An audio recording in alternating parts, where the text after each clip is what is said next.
हजुरहरूलाई जाउलोमा मन पर्दैन भने एकचोटि यसरी बनाएर खानुहोस्, एकदमै मिठो हुन्छ।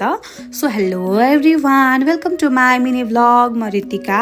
जाउलोमा बनाएर चाहिँ सबैको आफ्नो आफ्नो तरिका हुन्छ। कसैलाई चाहिँ सिम्पल पातलो खालको मनपर्छ, अनि कसैलाई चाहिँ बाक्लो धेरै दाल तरकारीहरू हालेको मनपर्छ। मैले जाउलोमा बनाउँदाखेरि चाहिँ प्रायः जस्तो आफूसँग भए जति सबै दालहरू हाल्ने कोसिस गर्छु।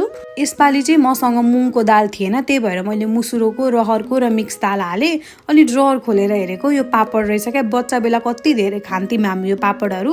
त्यतिखेर 1 रुपियाँको एउटा, अनि 5 रुपियाँ लिएर गयो भने त 5वटा आउँथ्यो यो पापडमा चाहिँ नुन र धुलो खोर्सानी हालेको मलाई एकदमै मनपर्छ। सो त्यो हालेर खाएँ अनि जाउलो पकाउने तयारी गर्न थालेँ।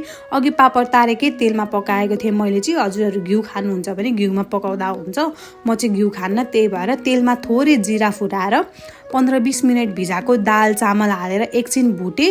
त्यो दाल चामल भुटिसकेपछि मात्र मैले तरकारी हालेको थिएँ। तरकारीमा चाहिँ साग, मटर अनि टमाटर थियो।